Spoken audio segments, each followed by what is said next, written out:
everyone. I am Dr. Kristen Donnelly of the Good Doctors of Abbey Research. We are empathy educators who are obsessed with using culture, both popped and lived, to help all of us live together a little bit better, and not in the like kumbaya sense, but in the like actually doing life together and figuring out how to make this planet a little bit more cohesive than it currently is.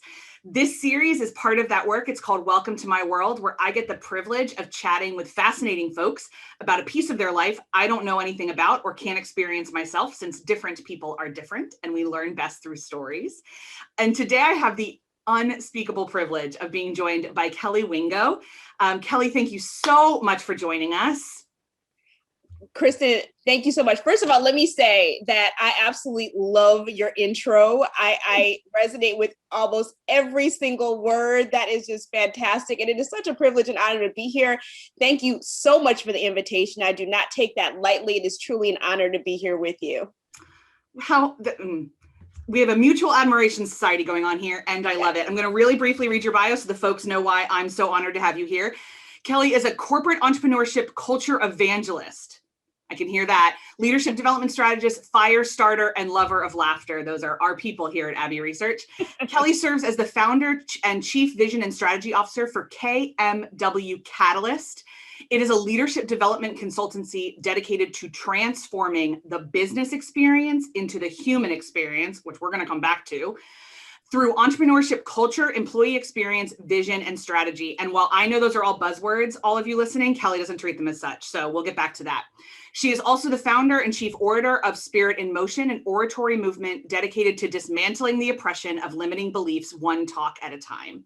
Her writing can be seen in Forbes, CEO World, Thrive Global, Addicted to Success, Medium, The Good Men Project, and LinkedIn, and I'm sure a million more places.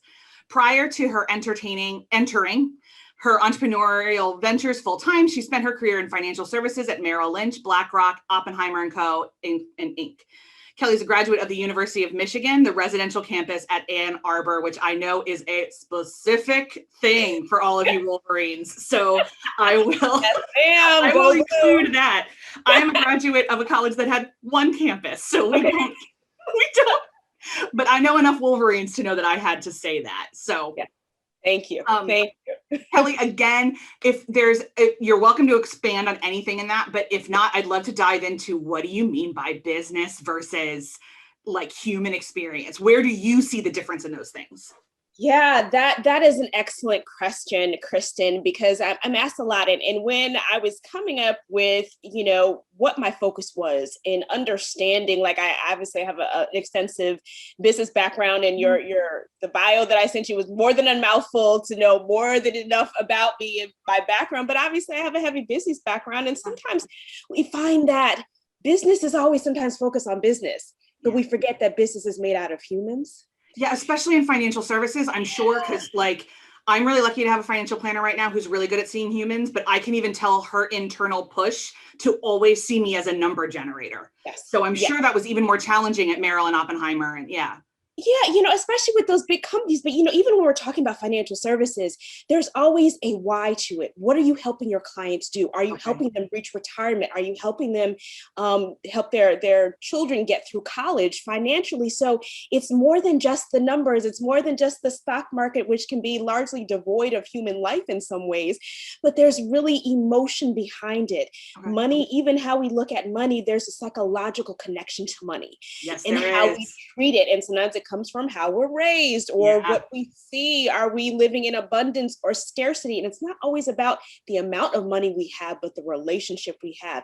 And that's a really, really human thing. Mm-hmm. So even in professions such as financial services, you definitely have to bring the humanity into it, because you don't know what this $1 means to someone, how they got it, how hard they had to work to get it, what it means to them. Does it mean financial freedom? Does it mean not living hand to mouth? Does it mean a lot of things?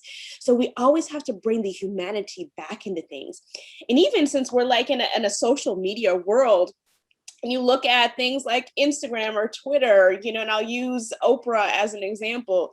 Oprah obviously has Harper Productions, which is her business side. And then you have Oprah, the person, the brand herself. And you see many more followers, millions of followers to her, but not necessarily always to her her business entities, because you connect with her as a person, not an entity. People don't cozy up to businesses, brick and mortar and stuff like that's not, people don't resonate with that. Yeah. But I resonate with you, Kristen, because I see you as a human. So that's really what I'm talking about, bringing the human experience transforming the business experience into the human experience.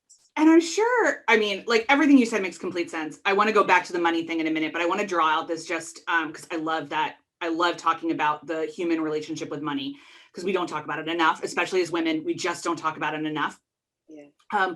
But really briefly, I find it fascinating that, and this is not a dig on you, but you have to do this work in a certain way to help humans connect with business, because none of us are with brands because they're a brand. They're with, we go to small mom and pop shops, not because, I mean, they probably have superior quality, but also like, I really like giving business to Wanda, or I like you ask any woman and she knows the first name and life history of her hairdresser. Like, that is who we connect with. And yet, when we are owning a business, we divorce that so quickly. We divorce like, okay, well, I have to be the best at my game. I have to be slick. I have to be packaged. But you as a consumer always interact with humans. So I find I'm so glad you're doing your work, but in a certain way, it's like a really weird quirk of the human condition. It is. Right. It is. It's just, it seems so intuitive that we as humans should build something for humans. And yet we don't. We don't. Do you have thoughts as to why that is? I think because it's like we're taught to in school, and this is not a dig on schools and things like that, but sometimes we're taught to live up to test scores. We're taught to live up to, a certain standard, and a certain standard looks like this. And by third grade, you should know exactly what you want to be when you grow up. Oh my gosh, and your whole life trajectory is determined by the time you're 8 years old. And so we perpetuate that from very young ages. And even, how we raise our kids, even though we don't necessarily need to put our stuff on our children, sometimes it happens in generation after generation. We have that same thing about, okay, I want to look like a brand instead of be the brand yourself, the human brand.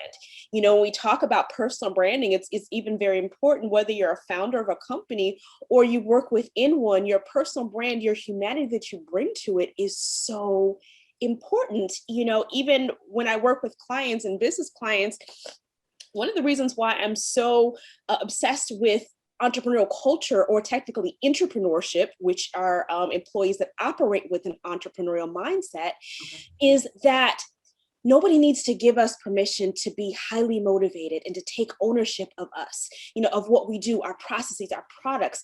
We don't have to live at the effect of things. We don't have to feel like we don't have a choice, even as an employee, even as, a mother or a father or someone in your community. We have much more power, influence, and control than we give ourselves credit for, even in the workplace. So when we look at company culture, company culture has become this big thing. We have things on our website and on like the wall of the company that says people, process, blah, blah, blah, blah, blah. But how are we really living it? How are we treating the humanity of those that work within the company? And what's very interesting, which again seems intuitive, but not always, is that when we treat employees like humans, we empower them, and we are confident in our hiring choices that we're making the right hiring choices. What does that do? It increases customer satisfaction, because if you hate your job, don't you think your customers know that you hate your job? Of course they do. Yeah. And then they don't resonate with that. And then it turns into, when you have happier employees, happier customers, well, that's revenue. And then you get to what businesses as a conglomerate like. So it's really important to focus on the humanity, and somehow across the years, over the decades, we've kind of gotten away from that, but I'm hoping that we can make a movement back towards the humanity part of it.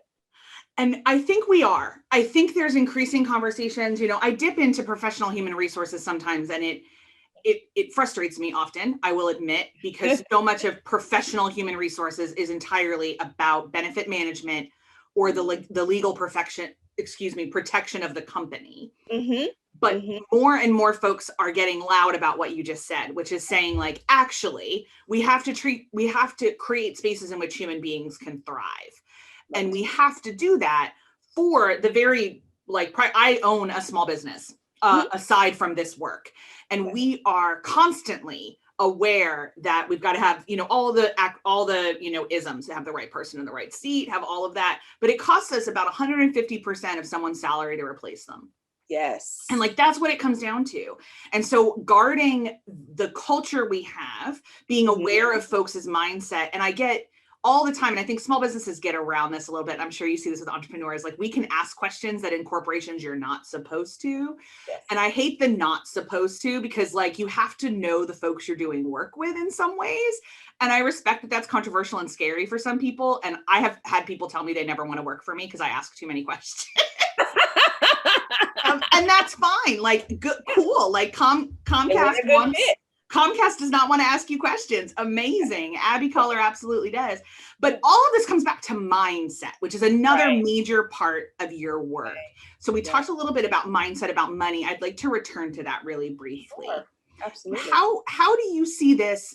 We all have a weird relationship with money, but how do you see the mental relationship with money manifesting in your clients? So they're kind of two schools of thought, and from a macro standpoint, sometimes there are people who live with scarcity mindsets and abundance mindsets. And again, it has really nothing to do with how much money you have, because there are some people who don't necessarily make a lot of money, but they have an abundance mindset where they just feel like everything will come together. No matter how much money you have, it'll come together. And then you have some very, very wealthy people who have a scarcity mindset, and no matter how much they have, it's never enough. It's always, it could run out, the stock market could bottom out, all of this type of thing. And again, it can tie to a lot of different things. How we were raised with money. Maybe we didn't come from a wealthy background and we had to scrape and scrabble and live hand to mouth for every single dollar that we got. And sometimes it can make us into like, I'm holding on to everything that I have because I remember a time when I didn't have it. And then also you see the opposite, even from people who come from more modest backgrounds, is that finally I have it. I'm spending it all. I'm buying drinks at the bar, rounds on me, everything. We have these abundant spenders, but it's really a psychological connection. Some people even have a lot of shame around money. They don't like to talk about it because sometimes maybe they feel it's improper, especially sometimes with women, we feel like, well, it's not proper, and sometimes the antiquated mindset is like, I'm going to let the men in my life handle the money. I don't deal with that. That's what they handle, and then, even especially with women and a lot of business owners, especially starting out, but sometimes you see it more so with women, is that we're fearful of charging what we know we're worth. Yeah, let that sink in. Mm-hmm. Because we don't understand what we're worth. And we think, well, if I charge too much, am I going to be able to deliver? Am I going to be able to, maybe that's too much. Maybe it's too that, to this. And so we downplay ourselves because we think that, all this, and as soon as I hate these buzzwords, but the current buzzword is imposter syndrome, and it's not even really a buzzword. Like it's just become one, but psychologists have been talking about it forever. So exactly. I just want to throw that out there too, because it's a very real condition. It's not just something we made up on Instagram. Like it's a real thing. Okay. No, and I completely agreed. I know you do. I wanted my listeners. No. Yes. I mean, and that goes to money too. That even ties into money, oh my gosh, doesn't it? Yeah. I can't ask for this promotion and raise, and I want to ask for like 2% raise when I really should be asking for 10 or 15% and don't really know how to feel it before you even get to the point of making a case to whether it be your manager or to your client or what have you. You've got to know, like you're saying, that mindset that what I provide is good, because let's look at this here. There's 7.5 billion people on earth. There is only one Kristen. Mm-hmm. Nobody can do it like you, walk like you, talk like you, think like you, dress like you, live like you. So what you bring to the table, nobody else can do it because you got a PhD, MD, MBA, JD, in being you, period, point blank, drop the mic. That is your unique value proposition. And when you even see and understand your unique value proposition, competition is an illusion. There's no such thing. And that again ties into our psychological connections with money and how we charge. Are we ashamed to make money? Are we ashamed to talk about it? Even when we talk about the wealth gap between men and women and people of color and things like that, we don't really talk about, well, how much, is someone making for this type of job? What is the going rate? So it's easy to fall in these traps of, 62 cents on a dollar that we always hear, or 82 cents, women make 82 cents or what have you on the dollar to what men make. Women of color, 62% are Black women, and then Hispanic, Latinx women are even less than that. Yeah, Indigenous women, I think, are at 52 cents on the dollar. Yes. I think the last thing I read, which is insane. Yeah. Which is ridiculous. Yeah. So it's just, if you don't change that mindset, we're always going to have a wealth gap, period. I completely agree. And as you were talking, it occurred to me that I wonder if some of this, for some people, I don't want to say everybody, is a fear of asking for attention even. Like a fear of taking up space, a fear of drawing attention. I know the major mindset shift for me when I decided that I wanted to apply for TEDx's and I wanted to do all these things was even saying it out loud, like it was okay to want. Yeah. And that it was okay to want to be on stages. It was okay to not only feel called to it, which I definitely do, but to want it. And I think we do often culturally program a lot of people to not want, and to not own their want.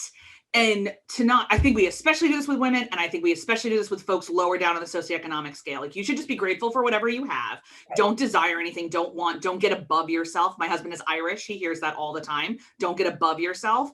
Well, what is above yourself? What even does that mean? And I think some of it ties back to that, because you are totally right.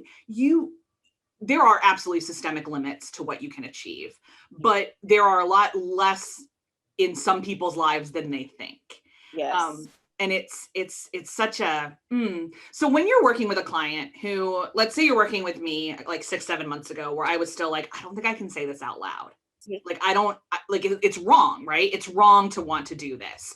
Or like, I haven't studied enough. I'm not ready enough. I'm not enough yet. Mm-hmm. What's kind of your first step with me? So a couple of things, getting to the root of why you really feel that way, because sometimes we've assumed things so long that we don't even remember why we assumed them. Oh, great point. We just, because, even in going back to your husband's example and other examples, sometimes we've been told something since we were like basically in the womb, and we've just assumed things and we've accepted truth that isn't actually truth. Yep. Right. And then we don't know why we believe that. So really asking some probative questions, first of all, to get to the root of, well, why do you think that's true? And then asking, well, what are the benefits of saying something out loud? What is the positive side of that? Because sometimes we always kind of go towards the negative orientation. I got that. You have some issues with that, but can you tell me what 3 positives are about speaking up, about speaking your truth, about holding space? And then a lot of times that kind of plants the seed to shift that atmosphere. And then I would say, okay, so maybe you're not ready to say that out loud in front of millions of people, but say it in your bedroom by yourself at home. Say it out loud. If you can't say it out loud, write it first, and then read what you wrote, and then move up to saying it to yourself in the mirror, and then shouting it by yourself if you're not ready for that. And then maybe, the one person, your best friend, your husband, your significant other, whoever, talk to that person and tell that one person what you want to do. And then it becomes easier. It's like working out. It's like a muscle. The more you do it, the easier it becomes. And I would also say, especially with things like, stepping out on faith and TEDx and speaking your truth, whether it's not, whether it's on a TEDx stage or even something that may be talking your local community, it's like you have to also not be selfish about your gifts. because somebody is waiting for you to say what your truth is. Yeah. It is not just about you. It never was about you. Your gifts, your talents are blessings for you to impact the world. Even if your world is one person, so you holding yourself back and being small, somebody is literally waiting and dying for you to say what is on your heart. Don't be selfish. Help them out too. I mean, that is one of the deep truths we're not saying out loud enough. In that if we truly believe, as you do, as we here at Abbey Research do, as a lot of people in both of our circles do, that humanity is meant to do life together and that we are knitted together for a reason. We're not meant to be siloed the way we are now so often. You carry a truth someone else needs, and somebody else carries a truth that you need. How lesser would we all be if we kept those truths to ourselves? And like, yeah, I can learn really well. Like, I just think about all the art that has changed my life. And like, if someone didn't write that book, if a huge piece of my story is that I read Time to Kill way too young, way too young. But because I read it way too young, it shaped how I understood America in a way that I would not have experienced otherwise. So like if John Grisham didn't write that book, if his editor didn't accept it, if you know, all of that kind of stuff, I would be a different, possibly lesser person. Yeah. And that's a really large example, but I think of the people who were, and I'm sure you had these folks too, the women who were generous in my life to show me what it meant to be a woman in the world. Yes. The people who were up the ladder, who reached down to pull me up instead of slamming the gate behind them. Yes. All of that stuff is so important because we are knitted together already. We are. You know, we were all born into greatness. Mm-hmm. And a lot of times when we think of power and greatness, we think of manipulation, putting people in a headlock. That's not what it's about. That's not what it's about. When people, because there is power that is about control, but that is not the power you are speaking about. No, not at all. Because our greatness is specifically tied to impacting other people in a positive way. That's where our greatness comes from. I love so it. It's okay to say, yes, I am great, because that is true. Kristen, you are great. Everyone listening and watching is great. You were born into greatness. This is your birthright, because you have the ability through whatever gifts you have, through your hands, through your mouth, through your body, through your thoughts, through your writing. You have the ability to change the trajectory of someone else's life in a positive direction. That is your greatness. That is the power that we each inherently have to do it in a unique way that nobody else can do it. I just have to sit with that for a minute, because it's so true. And it's so, like, even as you were saying that, and there's voices in my head saying that she means that for everybody but you. And I think that is, at least in my human experience, my most common reaction to hearing those kind of things. Yeah. Like, oh, well, Kelly's just being kind. Kelly's just being polite. Kelly's just being professional. All of those other things that you fill in, except instead of just sitting there in your greatness and being great. Yeah. And the thing is too, and I don't know if I would imagine we both do not resonate with people who take their greatness and use it as a manipulation and who use it as a control. And I'm encouraged that in the world at large right now, I think what we're seeing is an elevation of people who do not do that, and like a contrast. Like, it's pretty easy to see people who step into their greatness as service to others and people who step into it as service to themselves. It's becoming more and more clear. And I do think social media has a part of that. I think cancel culture, as double-sided a sword as it is, does also have a part of that. We have a different language for accountability these days that we didn't have when I was growing up. I don't know about you, but this isn't how we worked as a society in terms of accountability when I was growing up. So sorry, I'm just processing out loud all of the wisdom that you just threw at me. Come with it. Oh my gosh. Excuse me, but I want to get back to another question I had as you were absolutely just blowing my mind. When you talk about, like, the leadership development part of it, which is a major like category of lots and lots of leadership development experts. And I would say that your focus on innate mindset and you're bringing back to the core of a person is definitely a different aspect than some other people bring. What are kind of some other things that you like to focus on in doing leadership development? And then sub-question, do you believe everybody can be a leader, or are there some people that don't really have that gene? I think everybody can be a leader. I think you have to lean into it, first of all. And it goes back to understanding that there's no one definition of being a leader. It looks very differently in a lot of to everybody. So, it's not always about, sometimes, when people think, yeah, you're leadership development, you deal with businesses, you're just dealing with CEOs, and you just deal with, high ranking people who have the title and the alphabet soup behind their name. No, it's really, when we talk about leadership and specifically entrepreneurship or entrepreneurship mindset, it's from the mailroom to the boardroom. Everybody can be a leader in whatever that they're doing. It's not always about having millions of followers on Instagram or that type of thing.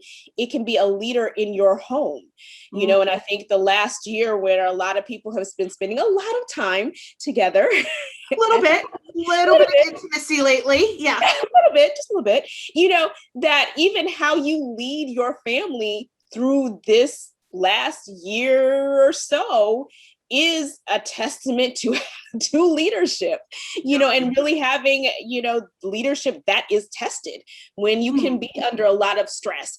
And leadership also looks like taking care of yourself. So you are making sure that you are pouring into yourself so you can be an effective leader, because we're all human. We get back to the human part. And sometimes when we're under stress and we're not filling our own cup and we're not taking care of ourselves, whether it's just spending 5 minutes doing absolutely nothing, to going to a walk, to taking a bath, to whatever it is you do, reading a book, whatever it is you do, watching mindless stuff on TV, whatever it is that fills you back up.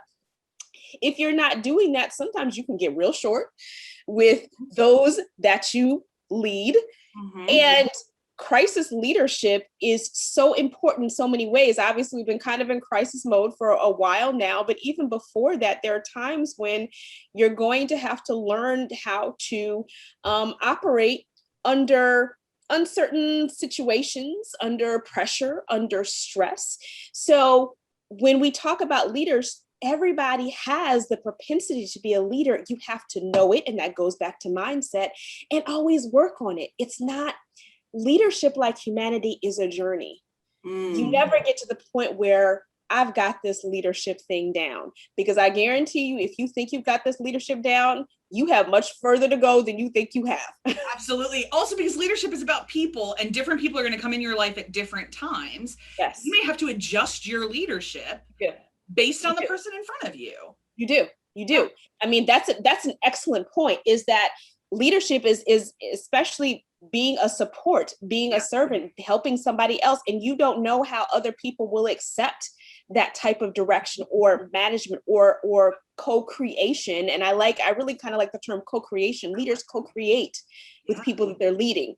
It's not like you do what I do and then, my way or the highway, and there's these 3 ways that gets you perfect. No, leadership is about co-creation with those that you lead.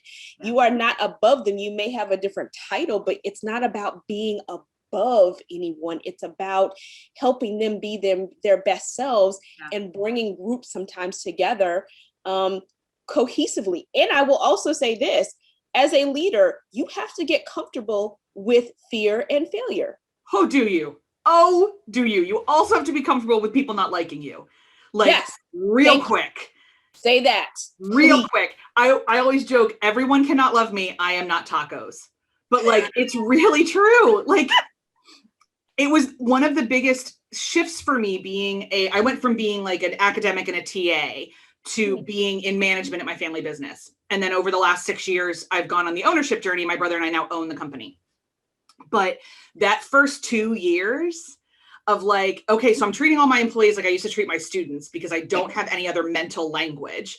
Oh my God, did I really want my students to love me that badly that I didn't ever? Oh gosh, okay, I really have to do some work here. And it's so, yeah. And in terms of I want to talk just really quick about the hierarchy. Somebody told me once, and I love this, that the highest up the food chain is the one who loses the most sleep.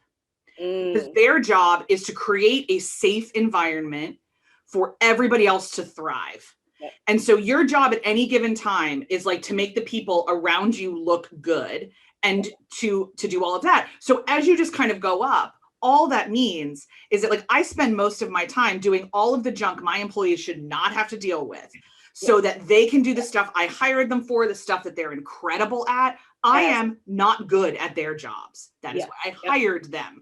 And so like I do all the stuff that they don't have to do so that they can thrive.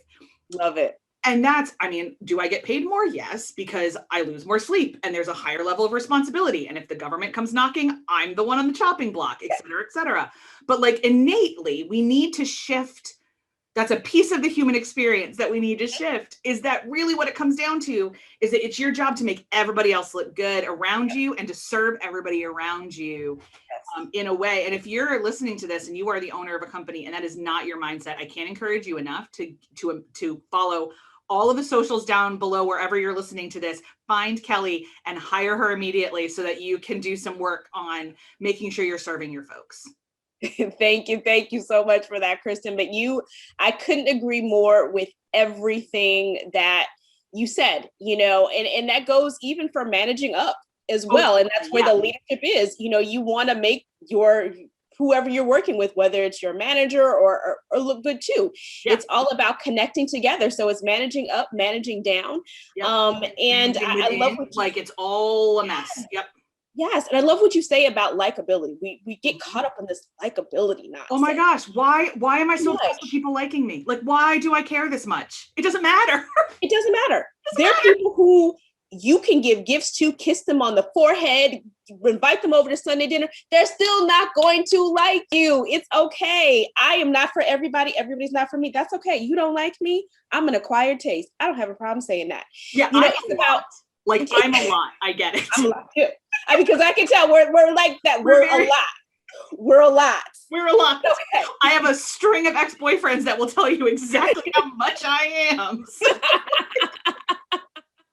But you found your one. I don't know when we decided. Psychologically, I'm fascinated by this. Like, when did we decide that in order to and I think this is gendered. I don't think that dudes care as much about being liked as women do. Oh, I think this is culturally conditioned more than anything else, and we're not. So I don't know if it's because we need to we feel like we have to be liked innately so that we can get more done, because we're told that women get done things through social networks, and so that means being liked. I don't fully know. We're playing with it a little bit at Abbey Research right now, but you're right. It is the biggest lie we are sold. Yeah. The biggest lie we are sold as little girls is that we have to be liked. No. Maybe it's the popular thing. Yeah, I think maybe it is. And that kind of goes to even the mean girls in high school and all that. The queen bee and all that. Yeah. The queen bee. And I just feel like, we do ourselves a certain, there's nothing wrong with being personable, but personable doesn't mean that, that just means I'm cordial. Exactly. That means I have social skills. Like that's really what it means. Yeah. Right. Yeah. And that's all that means. But you like me, you don't. I can't, I've heard this, and I'm probably going to butcher it, but I've heard it say that other people's opinions of me is not my business. It's not my business. You have no control over it, and it doesn't actually, you can't do anything with it. It lives in their head. What do you want me to do? What do you want me to do about that? In the same way that we conflate niceness and kindness. Yes. As though they are the same thing, and they are not. I can be incredibly kind to somebody and not be nice to them. Yes. And so you can be kind to somebody that still won't like you either. So, Yeah, exactly. I'm looking at the clock and I'm realizing that I've already gone over our time, because I would like to talk to you for the next approximately 27 years. Wow, this is gone so fast. I know, Mike. I love it. I'm so honored. So I'm going to hit pause here for the simple fact that I want to honor your time and the listeners' time. But everyone who has vibed with us as we've chatted, trust me, you want to follow Kelli too. All of her socials are below, like I said, and you can engage her on any level. Her Instagram's fantastic. I can personally attest. So Anyway, that has been amazing. Kelli, again, thank you so much for joining me. Thank you, Kristen. And everybody, if you've gotten wisdom from this, we'd love to hear what you vibed with particularly. So drop a comment as you can, and I'll make sure whenever you're listening to this, we're recording this in April of 2021. If you're listening to this in April of 2025, I will make sure to circle back that Kelli sees your comment as well. In the meantime, please like and subscribe, Abby Research. We have lots of content that are along these lines with all sorts of things. And we'd love to be able to serve you as you encourage and engage in your empathy journey. I will see you next time on Welcome to My World. Bye.